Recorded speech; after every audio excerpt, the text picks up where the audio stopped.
او خلقا مسکینه وچاوسته لرې چې کورته کرونا وبا بیار غلی دو تو ډسه جوړه دو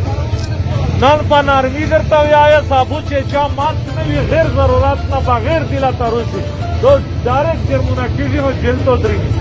نور مهرباني دا وکړسته چې ضرورت مو نشته د ډوک تحفظ یې غوندې مخکینه په لړاوه ته کور ته لوړ شي کورونا دو وبا دو بیماری دو ډرامه نه دو ټول پاکستان سے نن 8 تاریخ تک مکمل لاک ڈاؤن دا تو یہ روز تو گپ گانے تک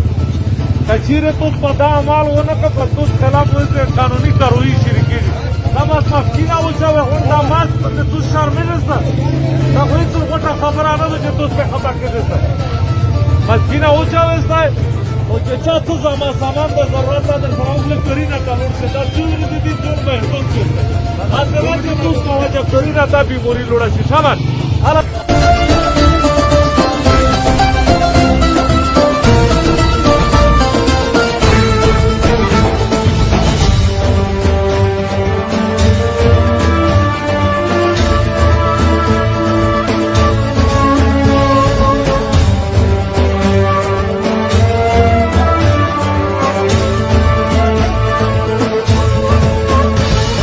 السلام علیکم گل رضا خان گوهر د یونیورسل میډیا نه دا وخت د وزیرستان نه وته ته مخاطب دی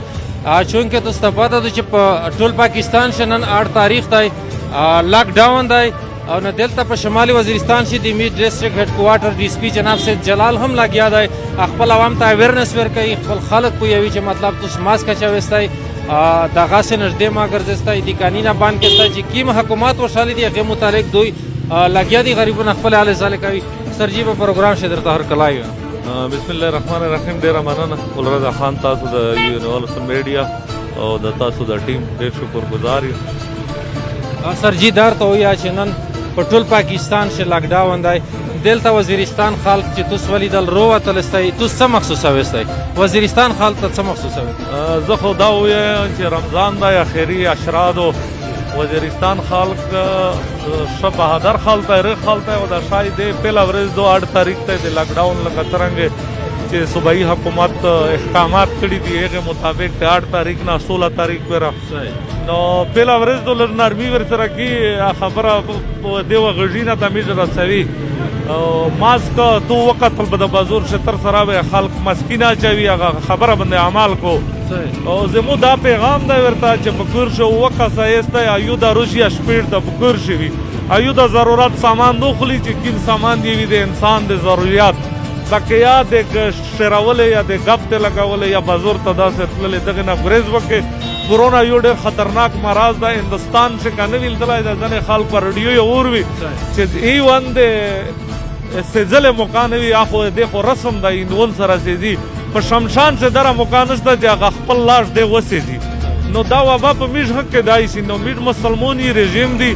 بخاطر رژه بخاطر رمضان اخري اشراد عبادت توقع فقرینه چالانه دا وغوړي چې د افات ته میژ نه الله پاک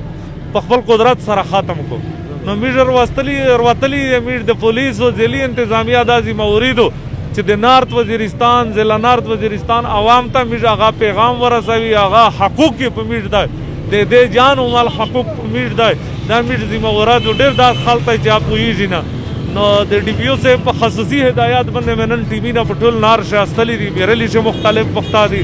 دل ته توین دا ټوټل سرکوري پولیس گاډي ټوټل روتلی دي ټوټل نفری ما وټکړی دو د ډي پی او سے په حکم باندې او ان شاء الله چې چیرته ډي اس پی ګون سي باندې سي چګون سي باندې ټول نن وتوینه په ډیپټیشن مصرف دي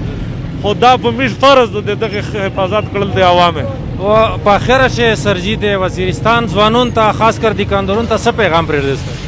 ځوانانو دکاندارون ته د مو پیغام دا دی دکاندار ته اول د مو دا پیغام دی چې کیم شتمن دکاندار دی خپل ماسک ولګاوه صدقې په تور چې څوک در دروشي ماسک ورکا یو دا صدقه جاریه ده ځوانون ته یا عوام ته یا علما ته یا چې څومره د میش حالتي و دا ټول ته زدا وایي چې ماسک ضروری دی سانټایزر استعمال په سلا وسوته دا یو وبا یو مرض دی